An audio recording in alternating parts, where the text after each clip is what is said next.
एक इंसान था, शादी करके आया, 2 महीना नहीं गुजरे कि उसकी बीवी ने फरमाइश की कि मैं आपके बूढ़े माँ बाप की खिदमत नहीं कर सकती, सेवा नहीं कर सकती। उन्हें मैं 2 वक्त की रोटी बना के खिलाने में हमको तकलीफ होती है, दिक्कत होती है, परेशानियां होती है, उन्हें कपड़े धोना, न जाने क्या क्या। अगर आपको मेरे साथ रहना है तो हमारे मैके चलना पड़ेगा। पति जो है नादान था, अपनी बीवी के आशिक था और वो अपनी बीवी की बातों में आ जाता है और वो उसके साथ ससुराल चल जाता है। उसके साथ ससुराल में कुछ दिन समय बिताता है, रहता है। उसके बाद उसने विदेश का अप्लाई का फार्म भर रखा था, उसका विदेश का वीज़ा आ जाता है और वो विदेश चला जाता है। इस तरीके से वो पैसा कमाता रहा, बीवी को भेजता रहा, कमाता रहा, भेजता रहा, कमाता रहा, भेजता रहा। लेकिन माँ का पूछने वाला कोई नहीं था, माँ का कोई अता पता नहीं था। हमारी माँ किस हाल में है, कैसे तड़प रही है, खाना खाया नहीं खाया, माँ का पूछने वाला कोई नहीं था भाई। इस तरीके से 14 साल गुजर गए।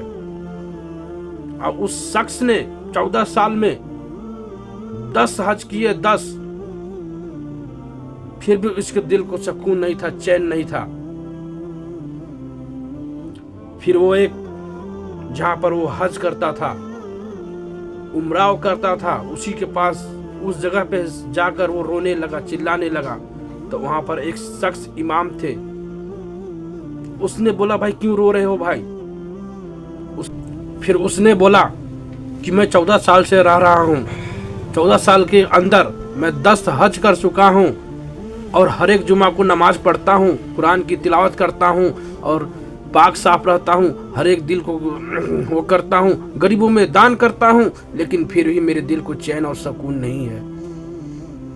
तो उस काजी साहब ने, उस मुलाने ने, उस हाफी ने, उस कारी ने बोला कि क्या तुम्हारी माँ जिंदा है?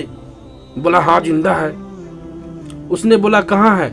उसने बोला मुझे मालूम नहीं, मुझे आए हुए 14 साल हो गए, वो किस हाल में है, कैसे है, मुझे मालूम नहीं। तो उस काजी साहब ने बोला कि तुम लाख हज कर लो, लाख नमाज पढ़ लो, लाख खिदमत कर लो, लाख गरीबों में दान कर लो, जो माँ बाप का सेवा ना कर सका, माँ बाप को छोड़कर आ गया, वो जिंदगी में आखिरत तक कभी कामयाब नहीं होगा। हमारे सल्लल्लाहु अलैहि वसल्लम इरशाद फरमाते हैं कि जो अपने माँ बाप को बूढ़े में छोड़ के अगर विदेश या बाहर रहा, माँ बाप की सेवा नहीं किया, वो नर्क में जाएंगे, नर्क में। तो उस काजी साहब ने बोला आप अपने माँ के पास जाइए, अपने माँ को देखिए, मिलिए।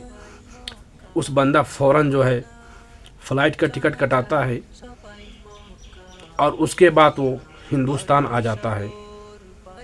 हिंदुस्तान पे उसके पैर पड़ते हैं। वो देखता है कि पूरे पक्का का मकान हो जाता है, पूरा बिल्डिंग बना हुआ है, पक्का का मकान हो गया है। 14 साल पहले ऐसे नहीं था, 14 साल पहले तो झोपड़ी था। अब वो अपने माँ का घर कैसे पहचाने? उसे खुद पता नहीं था कि हमारी माँ कहाँ रहती है, किस जगह रहती है। तो एक शख्स था जो उस जगह पे घास काट रहा था। तो उस नौजवान ने, उस बंदा ने उसे अपने फला नाम लेकर बोला कि ये खातून किधर रहती हैं? अब उसका बेटा ने अपने माँ के लिए पूछ रहा है उस इंसान से। तो इंसान बताता है उसका एक बेटा था जो कि बड़ा ही नालायक था, अपने माँ बाप को छोड़कर वो विदेश चला गया।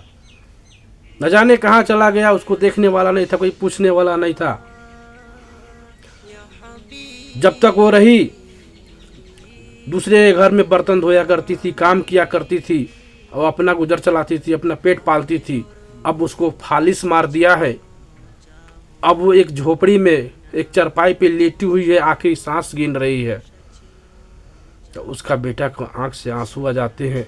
उसने बोला वो किधर है?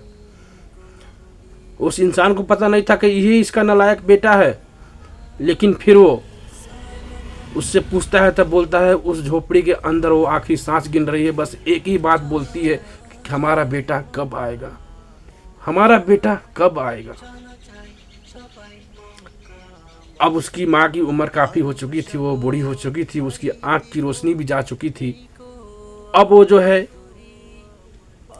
पहला कदम उसके दरवाजे के पास रखता है, उसके झोपड़ी के पास रखता है, तो उसकी आहट से उसकी माँ बोलती है, कौन है,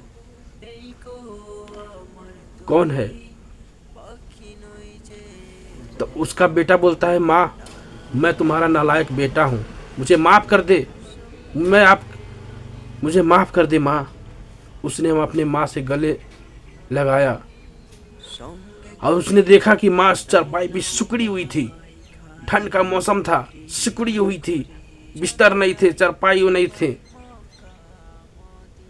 फिर उसके बेटे ने अपनी माँ से माफ़ी मांगी और उसकी माँ ने उसकी अपने हाथ से उसके चेहरे पर हाथ फेरा और बेटा माँ बोली, बेटा कहाँ था, मैं तुम्हारे बरसों से इंतज़ार कर रही थी। तो भाई लोग, मैं आप लोगों से ऐसा कहता हूँ कि कभी भी अपने माँ बाप को बुढ़ापे में छोड़कर ना जाएं, क्योंकि अल्लाह ताला सख्त नफरत करते हैं ऐसे बंदों से, और सख्त नफरत करते हैं